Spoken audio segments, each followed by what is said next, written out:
이번 시간은 귀신 축사로 가게의 저주를 끊고 예방하는 방법에 대해 설명하겠습니다. 세대적 악령이 일으키는 많은 문제들은 겉으로 보아서 우리 기질과 연관되어 있거나 부모로부터 유전된 것처럼 보이기 때문에 영의 문제를 소홀히 하고 오히려 의학적으로 또는 심적으로 접근하고 다루는 실수를 할 위험이 많기 때문입니다. 영의 세계를 보이는 방법으로 해결하려고 합니다.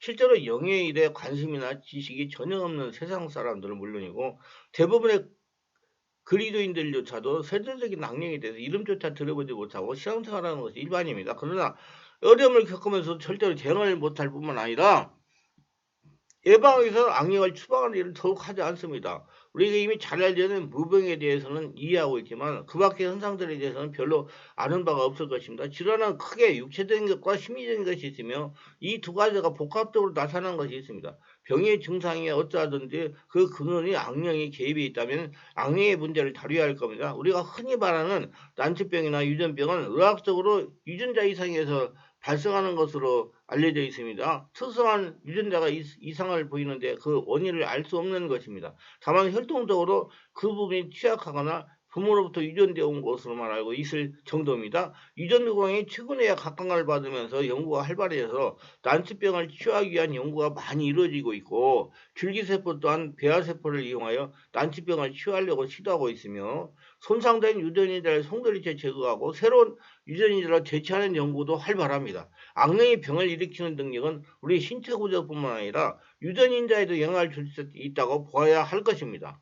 악령이 우리 죄를 틈타서 들어온 후에 우리를 괴롭게 할 권리를 확보한 후에 우리의 신체의 어떤 약한 부분을 공격하면 질병이 생기며 정신에 지속적인 영향을 줘 생각이 바뀌게 되고 죄의 충동을 받아서 그 행동을 하게 되는 것입니다. 세대리 강에 한번 침투하면 영적 치유를 할 때까지 대를 이어서 계속 그 사람을 괴롭게 하게 됩니다. 부모 가운데 한 사람이 무당이 되면 그 자녀는 끊임없이 악령의 괴롭힘을 받아서 결국에는 무당이 되고 말듯이 악령이 계속 충동함으로써 그 유혹이나 충동을 이기지 못하고 행동에게 마침내 불행한 결과를 만들어냅니다. 세대적인 악령이 저지르게 하는 비형은 간음, 폭행, 이혼, 낙태, 시기, 사기, 절도, 불륜, 성추행, 집착, 게으름, 가난 등과 같이 많은 종류의 비형과 연관이 있습니다. 이런 죄월들은 세대를 이어서 계속 이어지기 때문에 유전적인 것으로 이해하기 쉽습니다. 죄월이란 남에게 해를 끼치는 행위 가운데 법적인 책임을 물을 수 없을 정도의 경미한 것을 우리는 죄월이라고 부릅니다. 사회적으로는 경범죄에 해당하는 것을 말합니다. 이런 죄월들은 세대를 이어서 계속 이어지기 때문에 유전적인 것을 오해하기 쉽습니다. 기질적인 유전으로 이해하거나 자라면서 본 것을 행동한다고 주장하는 학습 이론이 있습니다. 부정적이든 긍정적이든 우리 자라면서 줄곧 보게 되면 뇌에 영향을 줘 무의식의 기억 충치에 저장되면 성인이 되어 그 행동을 할 수 있는 환경이나 자극에 노출되면 어린이처럼 학습하는 것을 행동 옮기게 된다는 심리학의 이론입니다. 부모 세대에 반복적으로 비행을 저지르는 가계의 다음 세대의 자녀 가운데 어느 한 사람에게 그와 같은 증상이 나타나게 되는데 함께 보면서 자란 다른 형제들은 전혀 나타나지 않는 행동이 한 자녀에게만 똑같은 행동으로 나타나는 것을 충분히 설명하지 못하는 단점을 지니고 있습니다. 기질적 유전의 대표적인 질병인 당뇨병이나 고혈압의 경우에 여러 형제들이 있지만 모두 그 병에 걸리는 것이 아니라 어떤 한 명에서 나타나는 경우가 있습니다. 이와 같이 선별적으로 나타나는 유전병의 경우 기질적인 유전으로만 설명하기에는 부족한 부분이 있습니다. 세대적 악령은 자녀 가운데 어느 한 사람을 선택해서 집중적으로 공격하여 질병이나 비행을 일으키게 하는 것입니다. 이것을 저는 세대적 악령, 숙주, 무당의 행위를 전이시키는 말받은 대상을 선택했기 때문에 질병과 비행이 발생한다고 보아 선택 이론이라고 이름을 붙여봅니다. 귀신은 두루다니면서 산길자를 찾고 있기 때문에 그렇습니다. 세대적 악령은 그 가족 가운데서 어느 한 사람을 선택해서 집중적으로 공격하고 마침내는 파멸로 몰아가는 것입니다. 그 선택은 오로지 악령의 뜻에 달렸다고 볼 수 있을 것입니다. 이에 대한 연구는 더 많이 진전되어야 할 것입니다. 우리 부모 세대에 어떤 죄를 저질렀다고 그 죄를 철저하게 회개하지 않았다면 그 죄를 틈타 들어온 세대적 악령으로부터 자녀가 공격을 받을 수 있는 개연성이 있다고 보아야 할 것입니다. 그러므로 부모 세대가 그 죄를 회개하지 않고 세상을 떠난 경우 자녀들은 부모를 대신해서 죄를 회개해야 되며 그리고 악령을 추방하는 절차를 반드시 거쳐야 됩니다. 부모 세대가 예수를 믿지 않았기 때문에 죄에 대한 어떤 회개도 이루지 않은 채로 자녀들이 성장했고 어른이 된 다음에 신앙생활을 시작했다면 그 죄로 인하여 이미 피해를 입고 있을 것입니다. 죄의 영향은 3대에 미치므로 가계의 저주를 푸는 일은 믿는 사람들에게는 필수입니다. 특히 죄를 관련된 세대 강령의 경우 우리는 죄를 대수롭게 여기지 않기 때문에 자신에게 나타나는 불행한 일에 대해서 제대로 이해하지 못합니다. 까닭없이 거듭되는 불행한 일의 배경에는 귀신의 저주가 있을 것이며 세대적인 악령의 괴롭힘이 있을 것입니다. 고통스러운 일을 당하면 우리는 부모와 사회를 엄호하게 되며 마음이 강팍하게 되어 사랑이 사라집니다. 이기적으로 변화하고 모든 것을 도전적으로 받아들이게 되는 것이죠. 이걸 악령이 원하는 바의 목적입니다. 불행이 계속되면 마음이 굳어지고 세상을 비관적으로 보게 되죠. 그러면 모든 것이 귀찮아지고 남이 잘 되는 것이 자신에게 고통이 됩니다. 사촌이 땅을 사도 배가 아픈 격이 되어 감사하거나 기뻐할 일이 없어집니다. 비록 신앙생활을 한다고 해도 그 마음에는 평안이나 즐거움이 없고 늘 문제만 매달려 자신을 비관하게 되는 것입니다. 신앙생활이 많은 갈등을 만들어내기 때문에 모든 것이 비판적이고 이중적인 태도를 보입니다. 항상 죄의식에 쌓여 살아가게 됩니다.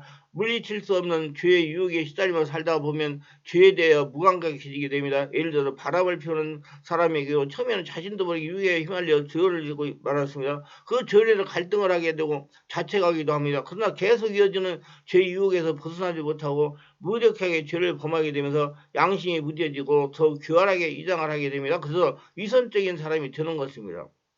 악령이 지속적으로 유혹하는 그 힘에 견뎌낼 수가 없습니다. 세대적 악령의 대표주자인 점치는령은 신체의 질병을 일으켜 사람을 괴롭힙니다. 그 괴롭힘이 너무도 심해서 결국에는 항복하고 무당되듯이 죄의 끈질긴 유혹을 이겨낼 사람이 결코 많지 않을 겁니다. 정말로 피를 흘리는 영적 싸움이 없이는 악령의 유혹을 끊을 수가 없는 겁니다. 그러나 이보다 더 애석한 일은 세대적 악인 비행을 범하면서도 아무런 조치를 취하지 않고 있다는 점입니다. 남편이 바람길을 개인의 문제라고 생각하면서 가슴앓이라는 부모들이 얼마나 많으며 남편의 폭행을 개인 성격으로만 취급하고 법적으로 대응하여 이혼을 결심하는 경우가 얼마나 많습니까? 부모가 방건달로 지내면서 가정을 제대로 돌보지 않은 가정에서 자란 아들이 역시 부모처럼 일하기 싫어하면서 방건달로 지냅니다. 역시 세대적인 악령의 영향입니다.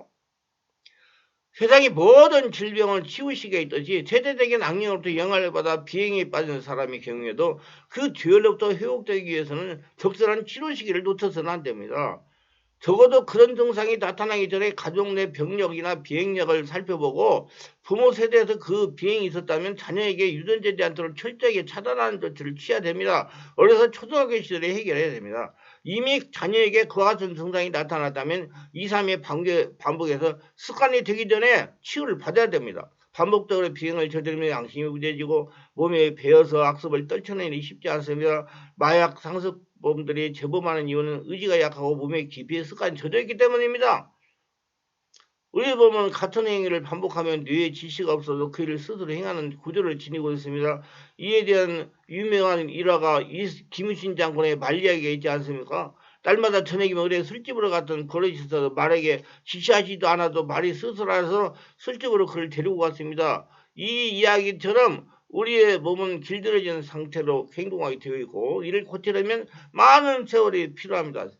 부모에게 어떤 악습이 있다면 그것은 기질적으로 취약해서 세대적인 악령의 공격을 잘 받을 수 있고 그렇게 되면 그 행동은 언젠가 아주 자연스럽게 하게 되어 불행이 시작되는 거다. 육신적인 질병만 예방하는 것이 아니라 죄에 기인한 세대적인 악령의 유혹을 제거하고 수방을도 해야 되는 것입니다. 이건 너무나 중요한 일이기 때문에 철저한 죄의 해결 악령의 유혹을 이기는 끈질긴 노력이 필요합니다. 성령 충만을 받아서 죄를 이기고 마귀의 유혹과 세대적인 악령의 역사를 끊어냅니다. 이를 위해서 성령 충만하고 능력이 많은 전문 사역자의 도움을 받을 필요가 있으며 질병은 전문의와 상대로 적절한 약물 치료를 받아야 됩니다. 영으로 육으로 전문가의 도움을 받아서 죄로 변화에 들어온 악령의 세를 무력하고 그 때문에 육신에 손상된 부분 약물을 도움을 받아 건강을 회복해야 됩니다. 오늘날 우리 사회 이혼이 급증합니다. 그 배경에는 이와 같은 세대적인 악령이 작용해서 갈등이 빚어지게 되고 그것을 극복하거나 적절한 치유를 받지 못해서 결국에는 불행으로 끝나는 경우가 얼마나 많은지 모르면 세대적 악령이 일으키는 수많은 불행의 사건들을 우리는 단순히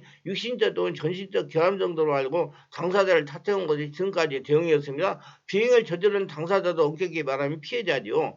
부모 세대에 일어난 죄로 인해서 그 자녀에게 영향이 있었고 그것이 적절히 다루지 못했기 때문에 불행은 대를 이어서 나타나는 겁니다. 이 죄를 극복하고 세대적 악력을 추방합시다. 하나님의 아들이 나타나면 마귀를 멸하려 합니다. 요한일서 3장 8절. 성경은 지적하고 있어요. 죄를 짓는 자마다는 마귀에게 속했다고 말합니다. 죄를 짓는 순간 영적으로 마귀의 소임을 되는 것입니다. 자기에게 속한 모든 권리를 귀신에게 넘겨주는 것입니다. 그러므로 마귀에 당하는 것은 당연한 결과입니다.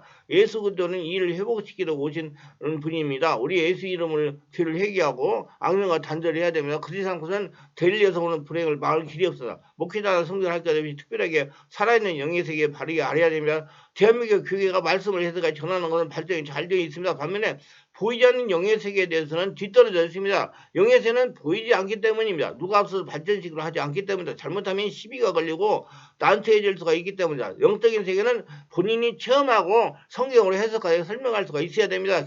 가정으로 이런 불행은 일반적으로 강조하는 가계절을 끊는 기도를 한다고 온전해지는 게 아닙니다. 성령으로 세례받고 성령을 불러 충만하여 성령이 지배가 되면 해결이 됩니다. 성령으로 하늘나라 살아계신 하나님의 성전으로 동일이 되면 가족력은 해결이 됩니다.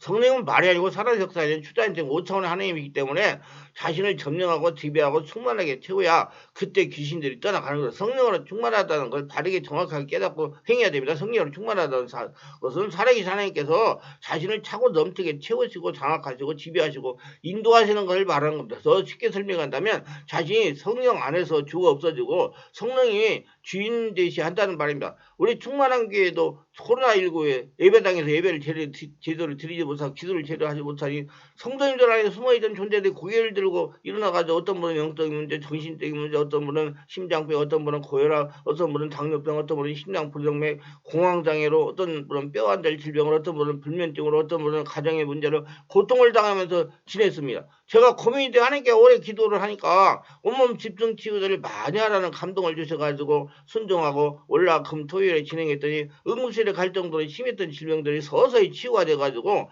정상적인 삶을 살아가게 되는 것입니다. 아주 오래된 묵은 병들이 치유가 되더라는 겁니다. 주 2일 이상 참석하여 기도한 분들은 좀 더 빨리 완쾌가 되었습니다. 성령으로 충만하니 살아계신 하나님의 성전이 되니까 몸속에 있던 독소와 귀신들이 떠나간 겁니다. 가계 치유에 대해서는 가계적 영혼이 이별하는 길, 가계가 축복받는 선포기도, 가계의 고통을 끊고 축복받는 비결 책을 참고하시기 바랍니다. 듣고 은혜가 되셨으면 좋아요와 구독을 눌러주시기를 바랍니다.